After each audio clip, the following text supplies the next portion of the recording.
Hey everyone, welcome back to my channel. This is Coffee with Katie. I have my stoneware mug from Fable Coffee, and this is From Now Until Darkness Claims Us, inspired by the 13 from Throne of Glass, because I love all wyverns and dragons. So today's video is going to be my reading stats for the year 2023, and we're just going to be going over a couple of charts. Excuse legend. I have a Google Sheet template that I bought for $5 on Etsy by Hardback Hoarders. She made one and made it accessible for everyone, and you can buy it for $5 and then you can continually reuse it. So I thought that was super cool. So I went ahead and got that because I cannot make this myself. I mean, eventually I probably could, but it would take me a while. And I decided that was a fair price point to pay her for her time. So I also have that, and I have the charts from Storygraph. So I will go over all of those to kind of give you a snapshot of my reading stats for 2023. So we will go ahead and start with the Storygraph ones, and I will kind of show you what we're looking at, but it'll be mostly me talking. Look at stats for 2023. And they have this really cool reading wrap up, so we can go over that as well. So my 2023 reading wrap up, I read 80 books, and most of my reading is via audiobook, but I still like knowing how many pages I read, you know what I'm saying, like how long the book was. So I read 80 books across 33,273 pages, which is pretty cool. It honestly seemed like less pages than it should be, but I don't know, man. But it's also kind of a lot. The first book I read was Beasts and Beauty, Dangerous Tales by Soman Shinani, and the last book I read was Ruthless Vows from Rebecca Ross, which we won't go into that because I already talked about that in my January tag. Then it has the genres that I spent the most time with in 2023, and no one is shocked, no one is surprised, but fantasy was my biggest category with 69 books, and I'm honestly surprised it was just 69. So by far the longest. And then romance was 38, but I think that also includes fantasy romance and any sort of romance that was tagged in the fantasy books, etc. So that's just a lot of overlap, I'm sure. And then for young adult, it was 22. I love me some YA books. For sci-fi, it was 9, and historical, 7, which is fun. And I think most of those have overlap of fantasy elements too. Sci-fi is kind of different. Several genres, but mostly fantasy. The longest book that I read was House of Earth and Blood by Sarah J. Maas. The audiobook was 27 hours and 50 minutes. The shortest book I read was Pages to Fill by Travis Baldree. This was a little short story kind of situation, and it was 34 pages. The average length of the books I read was 411 pages. And it took around 8 days to finish each book on average. And then it talks about the least time spent and the most time spent, which I can explain, but the least time spent was 1 day, which was Pages to Fill by Travis Baldree, and then the longest was King of Flame and Fury, which said it's 78 days, but it's because I picked it up in a month and then put it back down and had a bunch of TBRs before I could put it back on a TBR. But I never said I stopped reading it because I started reading it, so I didn't DNF it, I didn't remove it because I did start it. Probably just a fault on my end because I only read a couple of pages, but that's why there's such a large gap in that. The authors I spent the most time with in 2023, Jay Bree with a whopping 5, just because I was trying to finish the Bonds That Tie series and I only have 1 book left, but the Bonds That Tie series by Jay Bree, I read almost all of that series last year. So like I said, I only have 1 book left. So she is the most read author of 2023. Not because she's my favorite, but I, in general, find that I don't read a lot of authors' works back to back to back. I'll read a book here, and then I'll read something else, and then I'll read something else, and then I might dabble back later. But in general, I don't read a full series all the way through. I think I should, but in general, I don't seem to do that. So it's kind of impressive that Jay Bree had the top spot. Second was E.K. Johnston, because I read the Padme trilogy, the Star Wars Padme trilogy that she wrote.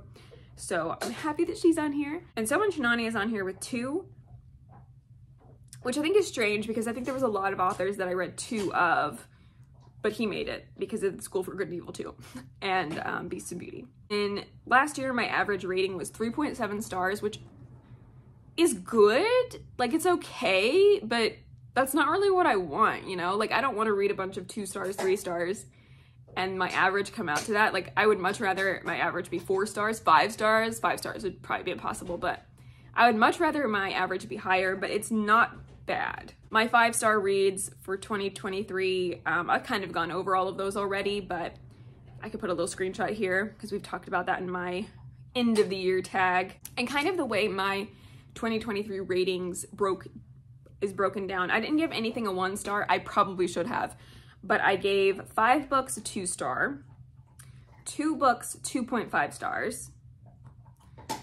19 books 3 stars, 11 books 3.5 stars, 26 books 4 stars, 7 books 4.5 stars, and 10 books 5 stars. So I did give the highest category is 4 stars, so that's not bad. 4 stars, a good read, great read. Really loved it, really enjoyed it. Just wasn't an all-time favorite. Or sometimes it's just how I'm feeling in the moment, and then I reflect on a book later and I'm like, wow, I really loved that book. Like, I think Assistant to the Villain was 4 stars or 4.5 stars. There was like a couple of critiques or things that it just didn't blow me away, but I loved the book, and the more I think about it, the more I love it. I think what I would like to do in 2024 is to rate more books honestly and not critically. So sometimes I'll like critically think through a book and be like, you know, I really liked this book and I feel really good about it, but like, is it a 5 star? I don't know. And other times I'm just like, oh my gosh, I loved it, 5 stars. But I think what I want to do is, instead of being like, well, I don't want to rate this a 1 star from my enjoyment because there was like positive elements in this. I can write that in my review, but I don't have to rate it that way. So I think I would like to be more, I don't want to say honest in my rating because I'm honest in my ratings, but I want to think more based on enjoyment versus like a critical book thinker, you know what I'm saying? So I would like to change that. But I did have like 43 books altogether between 4 and 5 stars. So that's a little over half of the books I read. So that's great. But I would also prefer to not have half of the books I read be subpar. But I don't know if there's a lot you can do to control that, honestly. And this doesn't include the DNFs. So it says some months were better than others. November, my highest average rating was 4.5 stars, but December, my average rating was 3.19 stars. So not the best. In October, I had the most pages read, which was 3,729 pages. It says I explored the works of 40 new authors, including L.R. Lamb, T. Kingfisher, and J.J.A. Harwood. I'm not sure. Like, that seems wrong to me because I think I read T. Kingfisher in 2022 originally, so I'm not sure how accurate this is, but I also wasn't using StoryGraph as accurately in 2022 as I did in 2023, so I'm sure that plays into it. But around 40-ish authors were new to me and that I gave it a chance for the first time. I didn't look at every single one, but that's still kind of cool. It also says that 67 of the books I read were part of a series, which is scary because that doesn't necessarily mean I was finishing a series. It could also mean that I was starting a series. That's a lot of series, man. Sorry, it's the weekly interruption, but let's just continue. I decided not to finish 2 books that I picked up this year. So those were the 2 books that I DNF'd that I did talk about in my kind of yearly wrap-up situation. Overall, I had a pretty great reading year, but let's go ahead and look at some stats from 2023 on my other spreadsheet that I'm also trying to be a lot more accurate with in 2024 because I also have all of my owned books, at least I think all of my owned books, in that spreadsheet so that I can see the percentage of the books that I've owned that I've read versus unread and really, really work on that. So let's just get into the spreadsheet. I'll kind of give you like a snapshot. I'm gonna put in like screenshots of it, but this is kind of what it looks like. I chose the blue theme, I like it. Top 5 reading goals for 2023 was to read 80 books, do my Star Wars reading challenge, read more backlist, unhaul books, and read last chance books. I would say 4 out of 5 of those I completed. I did read 80 books. I did my all Star Wars books kind of in May challenge, which was very fun for me. I did try to read more backlist, even if I didn't get to as much as I wanted to. I did read quite a bit. I did get rid of some books, and while I did read some last chance books, I didn't read as many as I wanted to, so that's why I didn't check it off. And again, I didn't update this one as much. StoryGraph really helped me out with that, but I didn't update this one completely, so I can't really, I don't think I can give you like pages read, hours listened as accurately as I hope to this year, but it says that my total owned books for last year was 490, which doesn't seem humanly possible. Like, if I look at my shelves, I do not see that many books. And I know some of them probably aren't on my shelves anymore, but that's insane to me. At the time, I had read 165 books. So That left 325 unread, but my total reading percentage of my books owned was 33.67%. But that doesn't include things like this, where I have multiple editions of the Caraval trilogy and the Once Upon a Broken Heart trilogy, where I have obviously more than those 6 books, but I've read them all, so I only count them once because it's silly. But there are multiple books. Like, there's several books on this shelf. Like, there's 19 books on this shelf that I've read, but I only count 1 book each, for like Caraval, Finale, Legendary, that type of thing. Sorry, gonna go back to Storygraph real quick for a little bit more stats, I apologize. So I read 80 books, as we talked about before, but let's look at the moods. So the pie chart here has green as adventurous. That was my biggest mood, which is just like, I don't touch those when I go in Storygraph. There's like preset ones for books that are already uploaded, and I don't touch the mood. So whatever the algorithm has deemed the mood of the book, I leave it. So the first biggest was adventurous with 67 books, and then dark with 35 books. And then mysterious with 27 books, emotional with 27 books, tense for 17, funny for 12, lighthearted for 10, hopeful for 2, relaxing for 1, and challenging for 1. I thought challenging was kind of funny. For pacing, it seems that my pace was mostly medium. So 75% of the books I read, the pace was medium, 23% of the pacing was fast, and 3% was slow. I am not a slow-paced type of person. I'm surprised there's this much medium, to be honest. For page number, 14% was under 300 pages, so shorter books, medium, shorter books. 60% was 300 pages to 499 pages, and 26% was 500 pages or more. So that probably is why I tap out at like 80 books, because I'm reading mostly bigger books, longer books. Fantasy books tend to be longer versus like things like this that I just got that are just 300 pages, 400 pages, like pretty short, right? With fiction and nonfiction, regardless of things that I like went through on my own or I've dabbled in, I haven't finished a lot of nonfiction, but 100% was fiction that I tracked.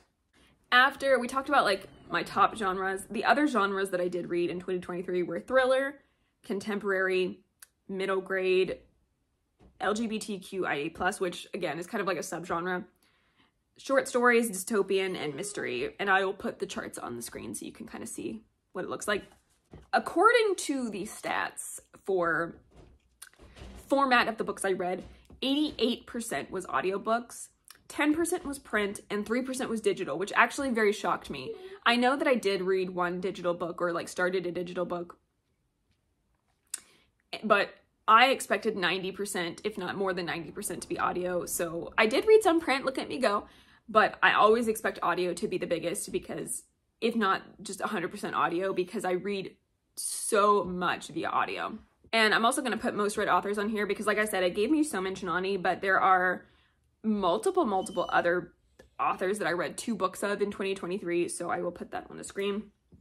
And then I'm going to put another little chart here, but it's number of books and pages, and it's like just a little chart of like number of books read each month versus, I'm sorry if you can hear him, it's number of books read each month versus pages read, and it kind of just goes up and down. I don't really need to like elaborate on this, except for the fact that in May, the pages read went way down. But yeah, just feast your eyes, enjoy. We talked about my average ratings as well. Let's go back to my other spreadsheet. And the other spreadsheet that I have, again, it's not super accurate because I didn't track as well as I want to this year, but I do really like it. I like the formatting, so you can have things like this where it gives you just like your yearly charts. You can also go to the tab where it's books read, and it will give you like a list of the books you read and a lot of information that you can fill out, but it then pulls that information into the charts. But it's very nice to keep track of. You can also pull up the monthly stats, and there's different formats for that. Series trackers, so you can put duologies, trilogies, longer series, and then you can check them off as you go. For instance, of the series in here, haven't finished all of the series, right? So there's been like several books I haven't read, like out of the Red Rising series. I haven't read 3 of those books. One of them is Red God that's not out yet, right? So stuff like that. I'm sorry, unread is 46. So there's 46 unread books on this, but there's 58 read. So I'm 57% through the series that I am tracking in this spreadsheet. and owned was 82, unowned was 22, so 22%. Total completed was 5, so about 17%. Some of these though, like Belladonna, I originally put as a duology, but it's not a duology now, so I have to move that. And I have some others that I've started but haven't finished, but total titles, things like that is just really cool to have in the spreadsheet. There's also a habit tracker where you can mark off every day. If you've read that day, it's just a check mark. In the format that I chose, it's a check mark, and you can just check off physical or audio, and you can track how many days you read. So if you read that day, you check off that day. You can also keep track of books bought, which I plan on doing more this year. Library books, releases. It also kept my 23 and 2023 challenge. And as you can see, I read 22 because I did DNF one, but you can keep track of all of that. You can upload the covers. It was a really good time. And then you can keep track of your owned library, like I said, where you can put the title in. You can check things off as you go. You can put in where it's located. You can put in the rating, the genre, the cover color. It was really cool to do that. You can keep track of readathons, and you can like do selection edits. But I really enjoyed the spreadsheet, so if you're interested in this, I can link it down below. But you can also just go check out the Hardback Hoarder. That's kind of it for the stats and looking at all my reading progress for 2023, and also how I track these in different spreadsheets. I do have a reading planner from Little Inklings Designs that I'm gonna try to film like a tiny little walkthrough of. It's not really a walkthrough, but just kind of flipping through it and showing you kind of what I have at my disposal and then what it looks like. I will try to get that up soon. Hopefully you enjoyed this video. I know some people, I know some people really enjoy stat videos and kind of reading statistics and looking at all of the charts and graphs and stuff. So hopefully that brought you guys some enjoyment. If you want to hear more about these spreadsheets or anything, just let me know. Or if anything surprised you, just give me a comment down below. I'm sorry for Legend always interrupting videos. But as for now, that is it for today's video. Please like this video if you liked it, subscribe if you want to, and I will see you next time. Stay safe and caffeinated. Bye.